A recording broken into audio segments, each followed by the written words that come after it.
తెలంగాణ రాష్ట్ర వక్ఫ్ బోర్డ్ చైర్మన్గా అజ్మతుల్లా గారు ఈరోజు పదవి బాధ్యతలు స్వీకరించారు. వారిని అడిగి మరిన్ని విషయాలు తెలుసుకుందాం.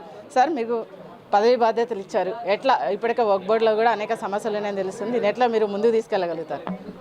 మీరు చెప్పినట్టుగా ఫస్ట్ ఆఫ్ ఆల్ నేను ముఖ్యమంత్రి గారికి, ఉప ముఖ్యమంత్రి గారికి, సీనియర్ మంత్రి అందరికీ ధన్యవాదాలు తెలియజేసుకుంటూ 24 సంవత్సరాలు సుదీర్ఘమైన కాంగ్రెస్ పార్టీలో పనిచేసి ఒక ఎన్ఎస్ఐ కార్యకర్తగా, ఒక యువజన కాంగ్రెస్ కార్యకర్తగా నేను పనిచేసి జాతీయ స్థాయిలో ఈరోజు ఈ స్థాయికి రావడం జరిగింది.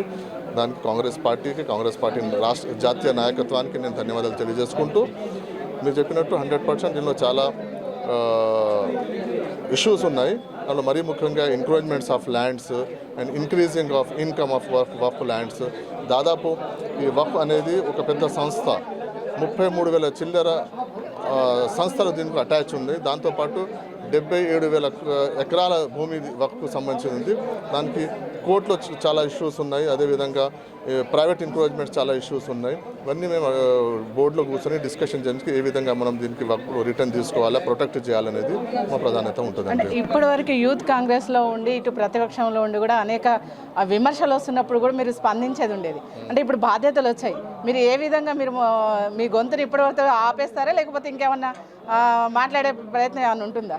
తప్పకుండా అమ్మ, ఎక్కడైనా అన్యాయం జరిగినా, నా కమ్యూనిటీకి అన్యాయం జరిగినా తప్పకుండా నేను గొంతు వినిపిస్తాను. నేను దానికి పాజిటివ్గా, కన్స్ట్రక్టివ్గా నేను ప్రభుత్వ దృష్టికి తీసుకెళ్తాను. దానికి నేను ఒక బాధ్యతమైన ఒక చైర్లో కూర్చున్నా కాబట్టి అదేవిధంగా దానికి పరిష్కరించే ప్రయత్నం చేస్తాను. నేను వక్ఫ్ బోర్డ్ చైర్మన్గా కాంగ్రెస్ పార్టీ అధిష్టానం ఇచ్చిన నిర్ణయం మేరకు తన బాధ్యతలు స్వీకరించి ఈరోజు ప్రజల కోసం పనిచేస్తానని చెప్పేసి కూడా అజ్మతుల్లా గారు అంటున్నారు. కెమెరామెన్ దయాకర్తో స్పందన, మాస్టర్ కి టీవీ, హైదరాబాద్.